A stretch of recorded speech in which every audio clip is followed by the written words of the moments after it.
Welcome to the AddMotion primer for pop.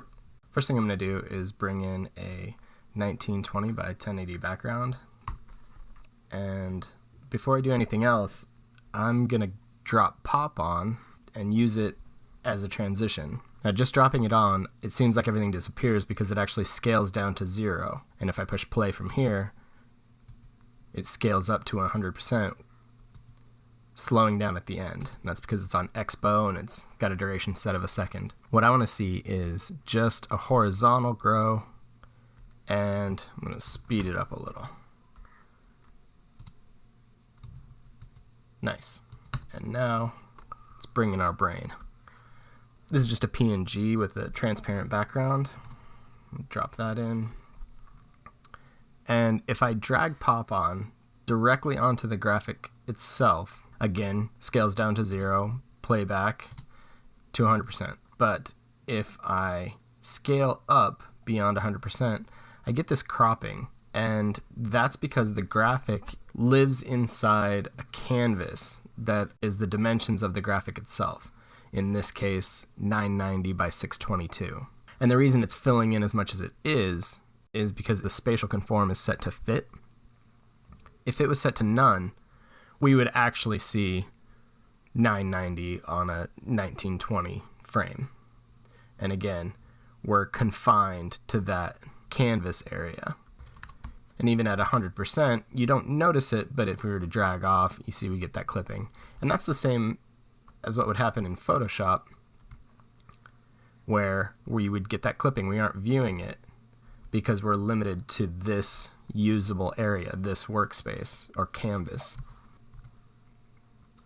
Now, to avoid that, I'm just going to delete the brain, drop a new one on. What we first need to do is drop it into a compound clip. Now, I hit Alt-G. You can also right-click and select it there. Now if I add pop onto our compound clip, again, it scales down to 0. And now if I scale up, we've got the entire project dimensions to work in. It extends our canvas to the size of the project. And that's going to be the case with move and swing as well. So if you're getting weird cropping, just put it in a compound clip and that should solve it. All right, now let's play around with pop. That's our default setup. Kind of want it a little faster. I think I want it scaled down a bit, and I'll offset it a little.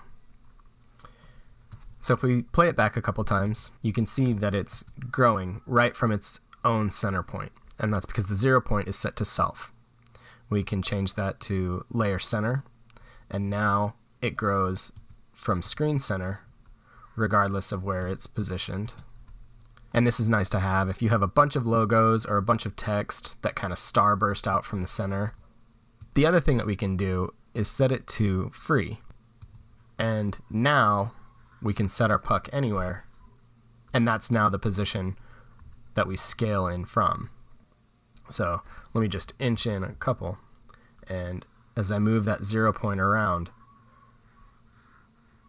you see it follows. So say we want it bottom right, scales from bottom right. Say we want it upper center, scales from upper center. Just below, and of course you can change that to be something like vertical only. Very cool. Bring it back to just above. Cool. But I want all, and I think I want it to come from just offset of center.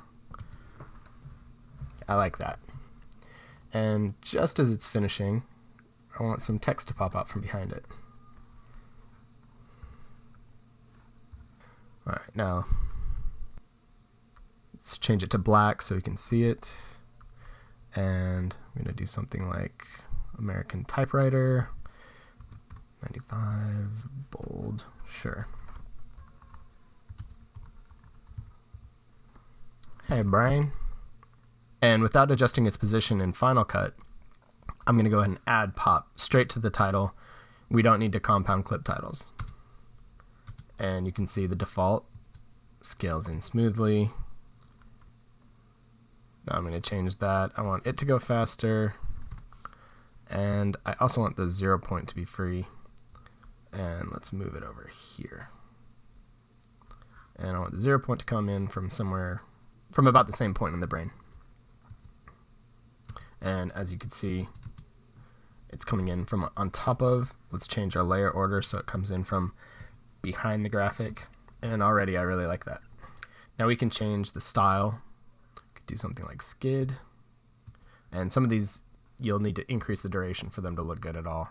Like elastic needs a little longer duration to look good, which I still think that's a little heavy. I would typically use something more like double back, just for a little bounce. But for right now, I think I just want to stick with Expo and 0.5 to get a nice slide. I like that. And now I want to see the opposite happen. Let's slide these a little forward, come in, and then disappear in the same fashion. So what I'm going to do is group, place an edit, and the animation starts over.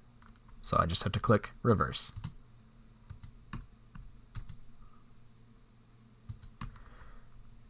Group, place an edit, animation started over, just click reverse.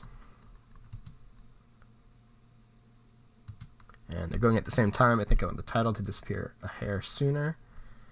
And I'm going to switch them both to back